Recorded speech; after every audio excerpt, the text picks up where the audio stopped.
नमस्कार। आज मैं फिर आपके सामने अपराध की एक और घटना लेकर उपस्थित हुआ हूँ।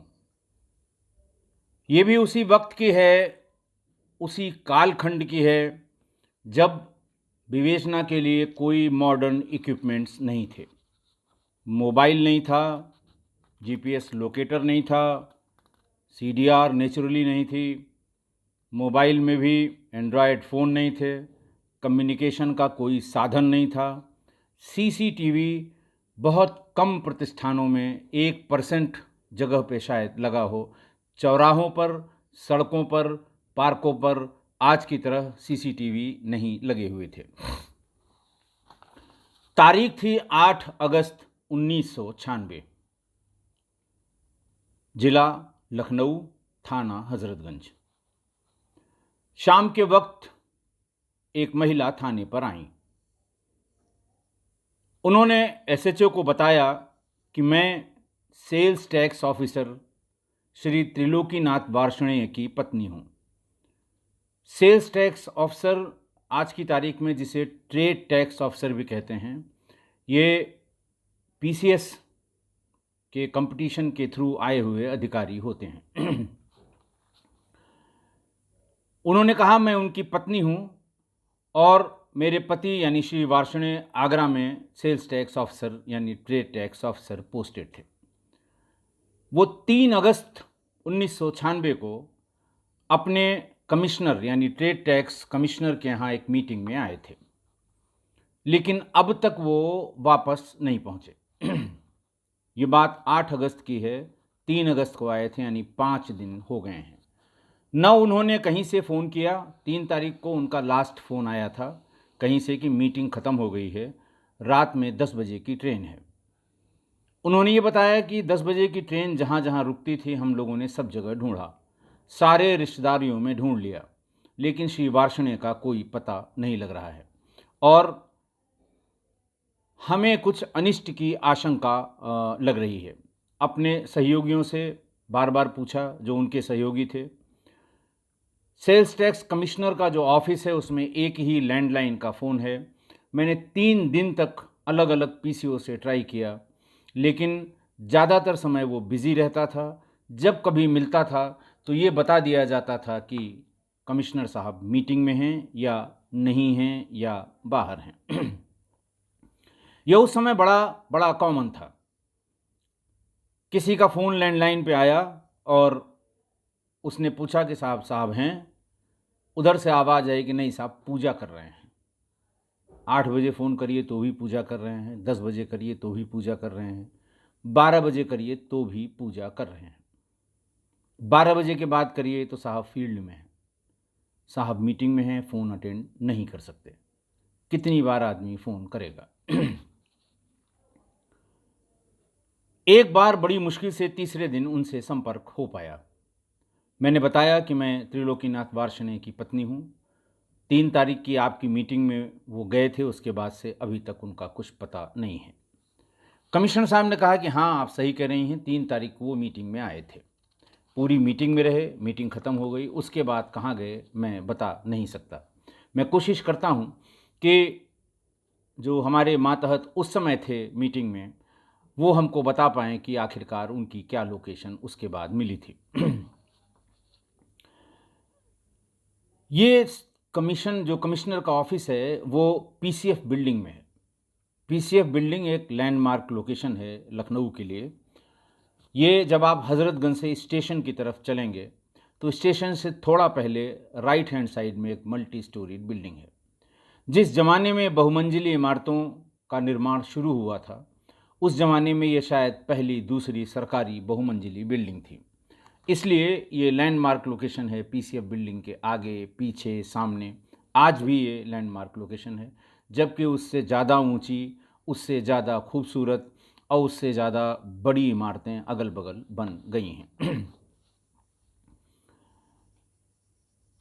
वहाँ पर उन्होंने कहा कि मैं 4 दिन बाद लौट कर आई, पीसीएफ बिल्डिंग गई। मेरे पास कोई चारा नहीं था। रास्ते भर सब स्टेशनों पर देखती गई, कोच के अटेंडेंट से पूछा, उस समय जो ड्राइवर था ट्रेन का उससे पूछा, टीटी जो ड्यूटी पर थे उनसे पूछे, किसी ने ये नहीं बताया कि ट्रेन में उनके साथ कोई हादसा हुआ हो। जब मैं पीसीएफ बिल्डिंग पहुंची तो पीसीएफ बिल्डिंग में जब मैंने बताया तो लोगों ने कहा कि हाँ साहब आए थे, पूरी मीटिंग अटेंड की और तमाम कनिष्ठ अधिकारियों से यहाँ उनके चैम्बर में जाकर मिले थे। सब ने एक स्वर में बताया, लेकिन उसके बाद कहाँ गए ये पता नहीं लगा। श्रीमती वार्ष्णेय ने आगे बताया कि इसी बीच में एक क्लास 4th एम्प्लॉई उठ कर आया। उसने कहा, मैडम एक बात आपसे ये कहनी है कि वो अपना सामान यहीं रख गए थे ऑफिस में और ये कह गए थे कि रात में 10 बजे हमारी ट्रेन है और हम उससे पहले आकर ले जाएंगे। वो किसी से मिलने के लिए जाने की बात कह रहे थे।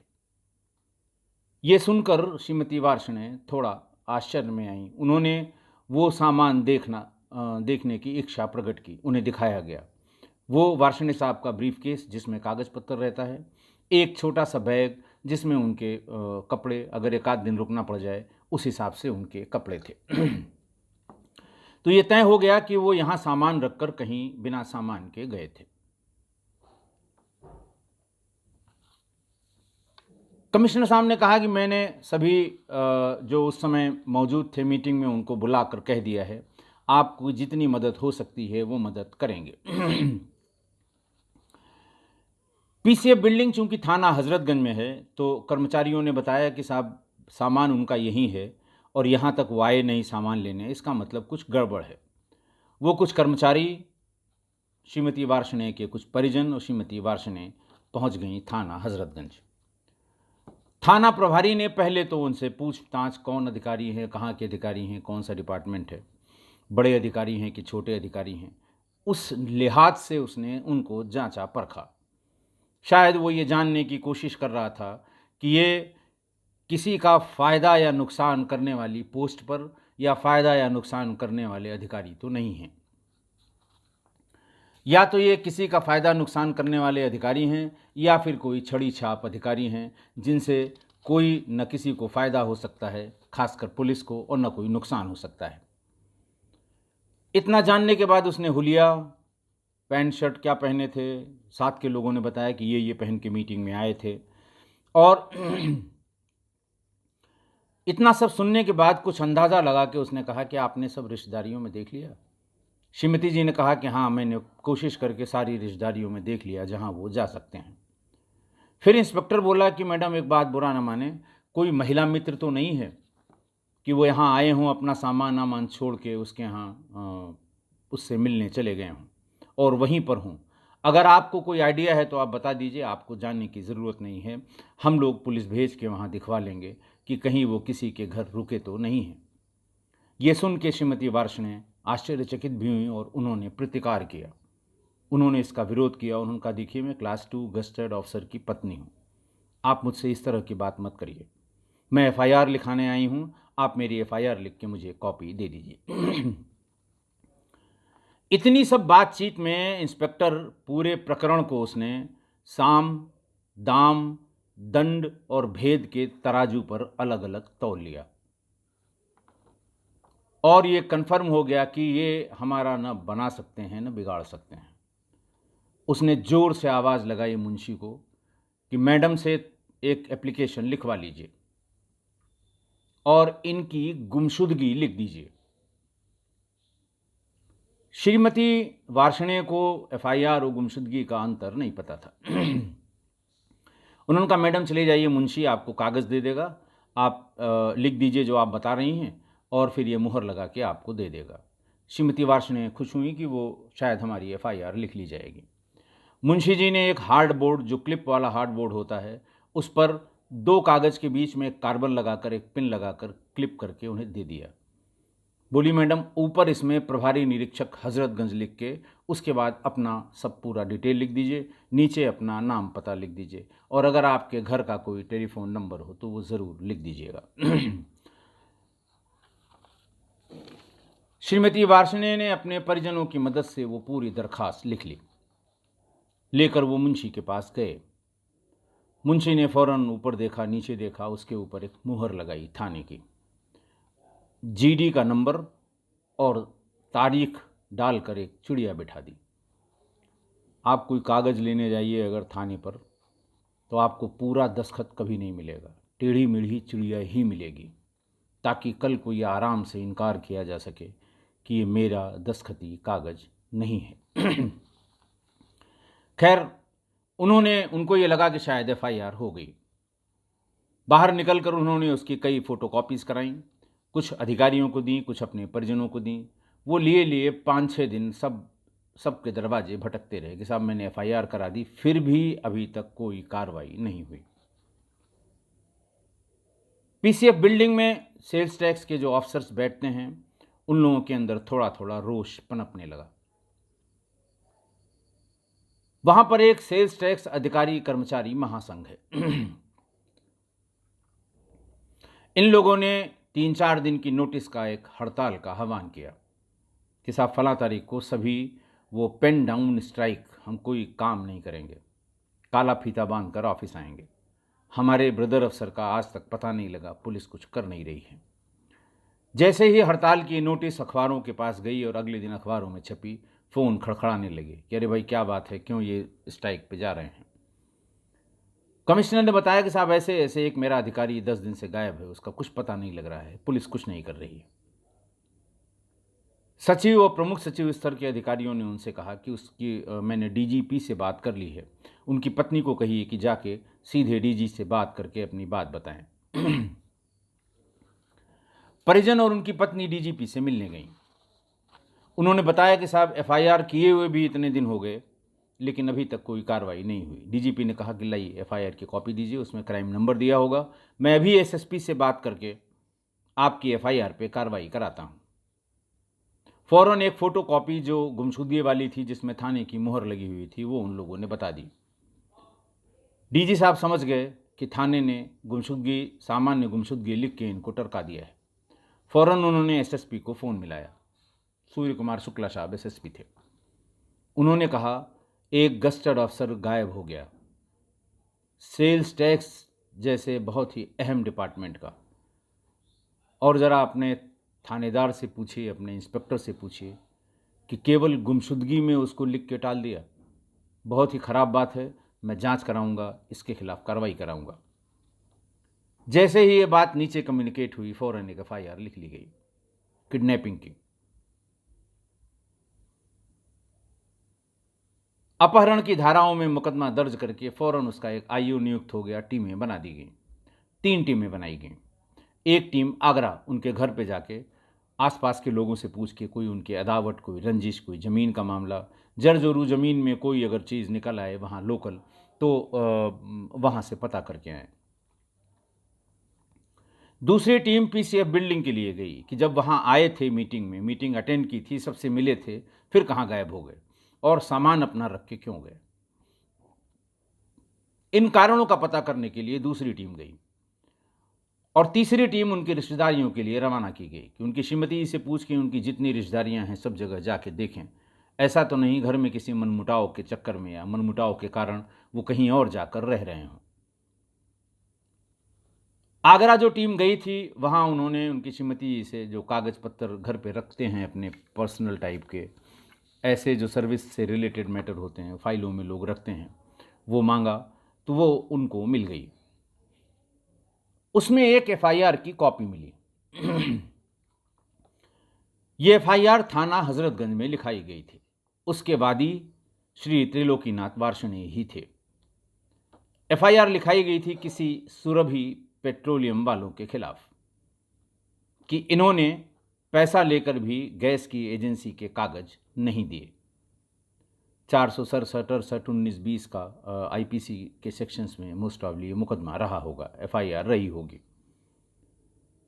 ये कॉपी एक अहम दस्तावेज था। वहाँ पीसीओ से जाकर पुलिस वालों ने थाना हजरतगंज को और अपने अधिकारियों को बताया कि साहब एक एफआईआर इनकी हजरतगंज की ही लिखी हुई है, जिसमें किसी सुरभि पेट्रोलियम वाले का, उसका पता भी दिया हुआ था, उनके जो पदाधिकारी थे उनका नाम भी दिया था एफआईआर में। एक टीम वहाँ से इस जांच पड़ताल में भेजी गई तो पता लगा टीम भेजने की ज़रूरत नहीं, जो आईओ इसकी जांच पड़ताल कर रहे थे वो किसी काम से गए हैं, भी थोड़ी देर में वो बता देंगे क्या क्या हुआ है। इसी बीच जो टीम पीसीएफ बिल्डिंग गई थी और जो सामान वो छोड़ गए थे जिसमें वो ब्रीफकेस भी था, उसको खोला गया तो उसमें एक फाइल निकली। उस फाइल में ऊपर जो फाइल वकील लोग अपना कागज़ अपने कवर में लगा कर देते हैं, वो उस तरह का कवर था उसमें, फाइल कवर। भीतर उनके कुछ विभागीय जांच से संबंधित किसी मुकदमे के कागजात थे। जो टीम वहाँ गई थी उन्होंने फ़ोन करके उन वकील साहब से पूछा कि वकील साहब आप इनको जानते हैं? बोले हाँ बिल्कुल जानता हूँ। ये आपसे मिले थे? बोले 3 तारीख को ये ऑफिस में अपनी मीटिंग ख़त्म करके मेरे पास कचहरी में आए थे।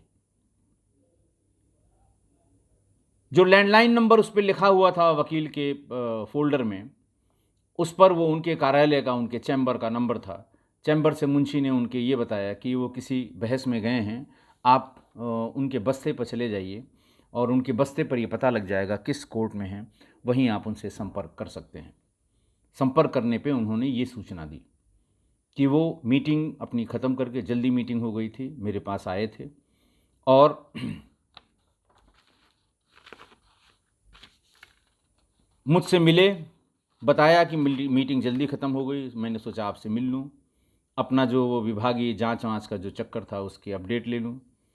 और फिर चलते समय उन्होंने ये कहा कि मैं जॉपलिन रोड जा रहा हूँ, वहाँ सुरभि पेट्रोलियम वालों के खिलाफ मैंने एक एफआईआर कराई थी, उनके मैनेजर ने सेटलमेंट के लिए बुलाया है। उससे थोड़ी देर मिल के मैं अपनी ट्रेन रात में 10 बजे है हमारी ट्रेन, मैं वहीं से निकलूँगा और स्टेशन पहुँच जाऊँगा, ट्रेन से वापस आगरा पहुँच जाऊँगा।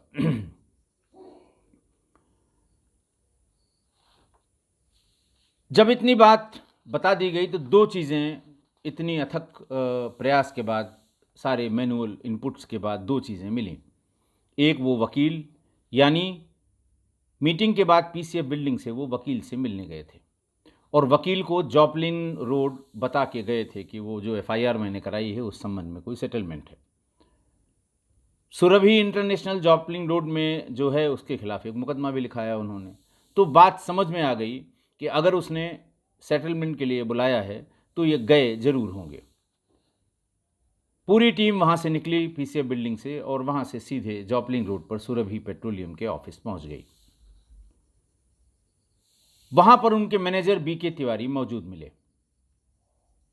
पहले उन्होंने साफ मना कर दिया, कह रहे मैं तो इनको जानता नहीं, कौन हैं, कब आए होंगे, 1000 लोग यहाँ आते हैं, सब कितना कितना याद करूँगा। फिर पुलिस ने कहा कि चालाकी बहुत मत करो, तुम्हारे खिलाफ एफआईआर है और इन्हीं सज्जन ने एफआईआर कराई है, तुम्हें जानकारी है, तुम्हारा बयान भी लेकर आईओ यहाँ से जा चुका है। जैसे ही ये बात बताई उनका चेहरा फक पड़ गया, उनके भाव भंगिमा उनकी बदल गई। उन्होंने कहा यहाँ तुमसे बात करना ठीक नहीं है, इनको गाड़ी पे बिठाओ, ये हमारे वांटेड भी हैं, इनसे हम थाने पर बात करेंगे। 3 तारीख को जो उपस्थिति रजिस्टर है उसके हिसाब से जो लोग मौजूद थे उनको भी एक एक करके उठाया गया, थाने पर ले जाकर इकट्ठा किया गया। एकांत में पूछताछ शुरू हुई कि अब बताइए कि वो आपके पास आए थे कि नहीं आए थे, नंबर 1। आए थे तो क्या बात हुई, दूसरी बात। आने के बाद वो किधर गए, तीसरी बात। और चौथी बात कि आपने किस सेटलमेंट के लिए उनको बुलाया था। आसानी से कोई बताने वाला नहीं है और उस समय पुलिस के पास कुछ भी नहीं था सिवा श्रेणीबद्ध पूछताछ के। न तो कोई लोकेशन जानने का हथियार था, औजार था, कोई तरीका था, कोई जरिया था, ना कोई इलेक्ट्रॉनिक एविडेंस का कोई जरिया था, आए थे कि नहीं आए थे। कोई मना कर दे कि नहीं साहब वो तो यहाँ आए ही नहीं, तो पुलिस के पास उसको कॉन्ट्रडिक्ट करने के लिए कुछ नहीं था सिवा इसके कि वही करिए, सत्यबोलक यंत्र तक जाइए, तब शायद सही बात माँ सरस्वती के रूप में उनके जिह्वा पर आ जाए। वही हुआ। जो लोग आए थे और तिवारी जी इन 4 लोगों को 3-4 घंटे तक पुलिस ने मशक्कत की। 4 घंटे बाद सिचुएशन क्लियर हो गई। बीके तिवारी ने बताया कि हाँ हमने बुलाया था। तिवारी ने बताया कि श्री वार्ष्णेय ने पेट्रोलियम एजेंसी लेने के लिए 95,000 रुपये जमा किए थे। ये बात कोई 8-10 महीने पहले की है। वो बार बार फ़ोन करके और कभी कभी यहाँ आके पूछते थे कि भाई मेरा कागज़ कहाँ गया। एजेंसी का अथॉरिटी लेटर लाइए, हम अपना काम शुरू करें। बहुत पहले मैंने पैसा जमा किया। फिर बीके तिवारी कहने लगा, साहब देखिए हम लोग तो बेवकूफ़ बना रहे थे, ना हमारे पास इस तरह की एजेंसी का कोई सैंक्शन था और ना ही कोई अथॉरिटी थी।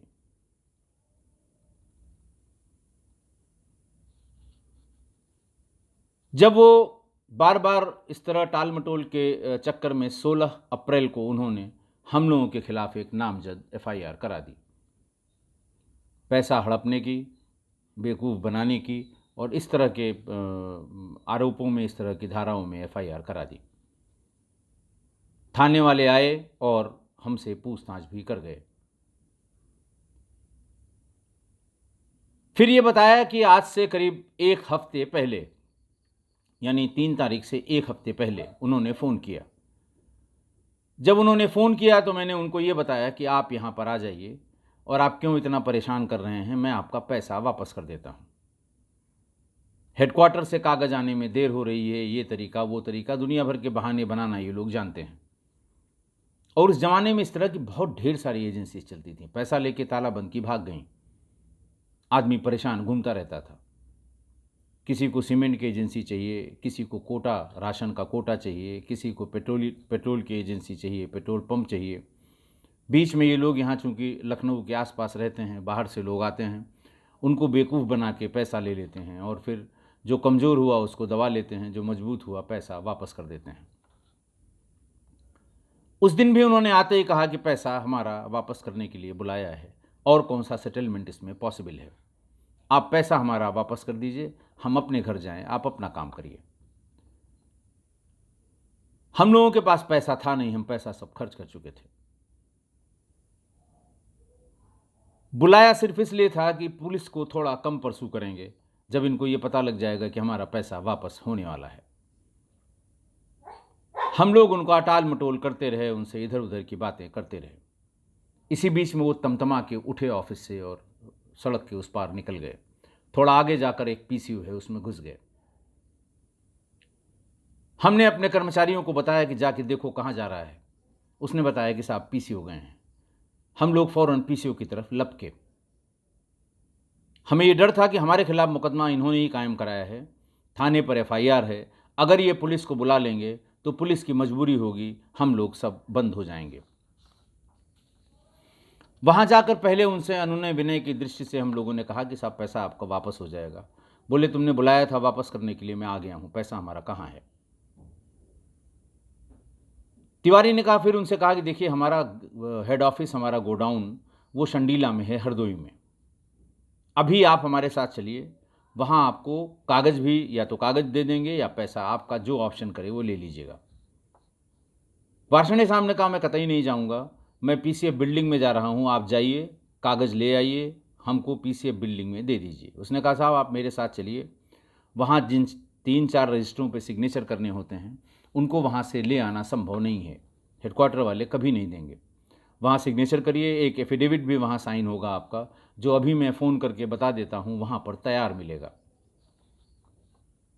लेकिन फिर भी वो आनाकानी करते रहे। उनका नहीं मैं यहीं बैठा हूँ, इतना समय अगर मेरी ट्रेन छूट जाएगी। उनका साहब आपकी ट्रेन छूटने से आधे घंटे पहले मैं आपको स्टेशन पहुँचा दूँगा, आप मेरे साथ संडीला चलिए। इतनी देर में उन्हीं के साथ का कोई आदमी एक टैक्सी भी ले आया, मारुति वैन। बातचीत करते करते उनको बाहर ले गए और फिर उन्हें थोड़ा सा पुश करके, ये कह लें या थोड़ा समझा के, गाड़ी में बिठा दिया। गाड़ी को लेके संडीला की तरफ चले गए। उसने कहा साहब इसके बाद वो रास्ते में उतर गए, उसके बाद कहाँ चले गए मुझे पता नहीं। बीके तिवारी वहाँ आकर स्टॉप हो गए कि फलां जगह उतर गए साहब, चले गए, मुझे तो बिल्कुल पता नहीं। गाड़ी फिर जहाँ की तहाँ रुक गई कि आखिर वो गए कहाँ। जितनी बात उन्होंने ये बताई थी कि पीसीओ में हम लोगों ने घेर के अनुनय विनय की, फलाना किया, ठिकाना किया, राजी किया, शंडीला लेके जा रहे थे, गुस्से में रास्ते में उतर गए। पीसीओ वाले को भी उठा के लाया गया। पीसीओ वाले से पूछा गया कि क्या बात थी। पीसीओ वाले ने कहा साहब वो आए थे, अधिकारी जैसे थे, उन्होंने एक फ़ोन किया आगरा, संभवतः अपने घर पे श्रीमती जी से बात की और उनसे कुछ लौटने की बात की उन्होंने, और दूसरा फ़ोन वो अपना डायरी में से निकाल ही रहे थे, तब तक ये लोग आ गए और इन लोगों ने धमकाने वाले स्वर में कहा कि आपको जो चाहिए सब मिलेगा, आप चलिए शंडीला मेरे हेडक्वार्टर। वो नहीं माने। इस बीच में बगल से ही एक लड़का जो इनके साथ का है, वो जॉपलिन रोड चौराहे पर जाकर एक टैक्सी ले आया, उनको चारों तरफ से घेर के टैक्सी पर बिठा लिया।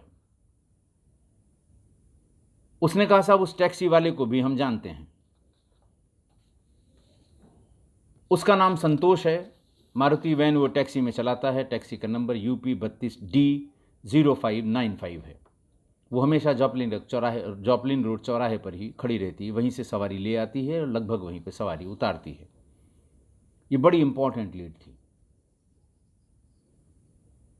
एक टीम गई, उन्होंने मुखबिरों को एक्टिवेट किया कि ये जो गाड़ी टैक्सी में चलती है किसकी है पता करो और कहाँ है ये पता करो। मुखबिरों ने आधे पौन घंटे में ये बता दिया कि ये टैक्सी के मालिक इंदिरा नगर के रहने वाले संतोष जायसवाल हैं और इसको चलाने वाला कोई संतोष सैनी है, जिससे संतोष जायसवाल साहब ये टैक्सी चलवाते हैं, दिहाड़ी के उस पर चलाते हैं, पर डे के हिसाब से कुछ पैसा लेते हैं, जो बचता है वो ड्राइवर का होता है। फिर मुखबिरों को दौड़ाया गया। 2-3 घंटे में संतोष सैनी भी मुखबिरों की सूचना पर महानगर से उठ के चले आए। संतोष सैनी के साथ भी वही किया गया जो पहले वालों के साथ किया गया था। फिर वो तोते की तरह बोलने लगा। उसने कहा साहब ये वहाँ पर फला आदमी इनमें से जो था वो हमको उसने कहा कि शंडीला चलना है और यहीं पर सब लोग हैं, हम लोग चलेंगे। ला के पीसीओ के सामने गाड़ी खड़ी कर दी। उसमें एक अधिकारी जैसे एक सज्जन थे, उनको घेर के गाड़ी में बिठा लिया, जबकि वो बैठना नहीं चाहते थे। वहाँ से वो शंडीला ले गए। शंडीला एक मकान के भीतर ले गए। 3-4 घंटे बाद मकान से एक सफ़ेद कपड़े में लिपटा हुआ शव बाहर लेकर 4 लोग आए। हमें अंदाज़ा लग गया कि वही आदमी है जिसको अभी लोग भीतर लेके गए हैं। मुझसे कहा कि जहाँ कहा जाए वहाँ चले चलो। थोड़ी देर में कछौना थाना क्षेत्र के मथुआ गांव में एक नाला है, उसके किनारे पर गाड़ी खड़ी कर दी। रात के 11 बज रहे थे। उस सफ़ेद चद्दर में लिपटे हुए उस आदमी को ले गए वहाँ और नदी के ठीक किनारे जहाँ थोड़ा गीली मिट्टी होती है उसको खोद के उसी में गाड़ दिया। ये सुनकर वहाँ पर सारे जितने पुलिस वाले थे सब सन्न रह गए। तुरंत पुलिस टीम के साथ संतोष को भेजा गया कि शंडीला के पास मथुआ गांव में जाकर देखिए कौन सी जगह बताता है। SDM को इन्फॉर्म करके उन्हें साथ लेकर लोकल पुलिस की मदद लेकर उसको फ़ौरन वहाँ से एक्ज्यूम कराकर यानी बाहर निकलवा कर ले आइए, अगर ये सही बता रहा है तो। संतोष गया वहाँ, वो उसी जगह पर ले जाकर उसने गाड़ी खड़ी करी। पैदल उतरकर बताया कि साहब यहाँ गाड़ा गया था। लोकल पुलिस भी साथ में थी। SDM को खबर की गई। कोई मजिस्ट्रेट जिनके जो डे अफसर थे वो आए, मोस्ट ऑफली शंडीला के SDM थे। उनकी देखरेख में उसकी खुदाई हुई। 1 महीने की सड़ी गली लाश गीली मिट्टी के भीतर दबी थी। उसको वहाँ निकाला गया। आप समझ लें कि 1 महीने की लाश गीली मिट्टी में, यानी सड़ने का पूरा इंतज़ाम था। उस पर क्या दुर्गंध आ रही होगी। शंडीला थाने से बॉडी बैग मंगाया गया, उसको बॉडी बैग में पैक किया गया। पैक करके उसका पंचनामा वहीं बनवाया गया और पोस्टमार्टम के लिए भेज दिया गया। संतोष को इतनी जानकारी होने के बाद भी उसने किसी से बताया नहीं था। और वो जो मकान था वो BK तिवारी के बहनोई सर्वेश का था जो मिल गया। तो संतोष यानी ड्राइवर, सर्वेश यानी बीके तिवारी का बहनोई, मथुआ का चौकीदार मैकू, ये वहीं से गिरफ्तार कर लिए गए। बीके तिवारी और बाकी 3 और लोगों ने बाद में अदालत में सरेंडर किया। आज की घटना, ये जिस कालखंड की घटना है, यानी जिसका मैं जिक्र करता हूं 90 से 2000 के बीच में, आप देख सकते हैं कि एक गस्टेड ऑफिसर, पीसीएस ऑफिसर की पत्नी अपने पति के गायब होने पर दर दर भटकी, लेकिन उसकी एफआईआर तब हुई जब हड़ताल की धमकी हुई कि पूरे प्रदेश के सेल्स टैक्स के ऑफिसर्स और कर्मचारी हड़ताल पर जाएंगे। तब उसकी एफआईआर लिखी गई। ये वो दौर था। पुलिसिंग कितनी कठिन रही होगी, कितनी लापरवाह रही होगी, कितनी इन्फ्लुएंस्ड रही होगी।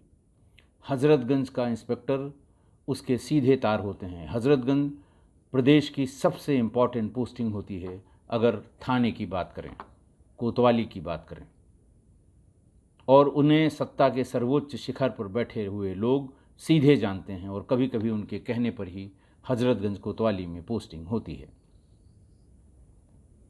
एफआईआर हुई और 100% मैनुअल विवेचना हुई। 100% मैनुअल। एक आदमी से दूसरे आदमी तक पहुंचना, दूसरे आदमी से तीसरे आदमी तक पहुंचना, एक फाइल के वकील के नंबर से वकील से बात करना, वकील से जॉपलिन रोड में मैनेजर तक पहुंचना, मैनेजर से उस टैक्सी ड्राइवर तक पहुंचना, उस टैक्सी ड्राइवर से लाश तक पहुंचना। ये सारा काम मैनुअल हुआ। एक तो पुलिस की मनमानी कि एफआईआर नहीं करेंगे, गुमशुदगी है, और दूसरी तरफ भारी दबाव के बाद पुलिस का कठिन परिश्रम। तब भी जाकर 1 महीने बाद एक अधिकारी की लाश बरामद हो सकी। उस कालखंड की या उस टाइम पीरियड की या उस स्लॉट की जो परिस्थितियां थीं वो इतनी विषम थीं कि आज के लोग या आज की पुलिस उस समय की विवेचना, उस समय की परिस्थितियों को सुनकर दांतों तले उंगली दबा लेती है कि कैसी परिस्थिति में पुलिस काम करती थी, कितने दबाव में पुलिस काम करती थी और कैसे विवेचना करके केसेस का अनावरण करती थी। अगर उनके पास वो फाइल न होती और एफआईआर की वो कॉपी उनके पर्सनल फाइल में न मिली होती तो आज तक उनकी लाश का भी पता न लगा होता। आशा है आप मेरी इस बात से सहमत होंगे। अगर नहीं सहमत हैं तो मैंने अपना हर दिन कमेंट बॉक्स में ईमेल आईडी देता हूं, आप मुझे बताएं ताकि आगे इसमें कोई अगर आपकी अच्छे सुझाव हैं तो इसमें आगे आने वालों के लिए, आगे पुलिस अफसरों के लिए मैं भी अपनी बात उन तक कन्वे कर सकूं। आज के लिए बस इतना ही। बहुत बहुत धन्यवाद।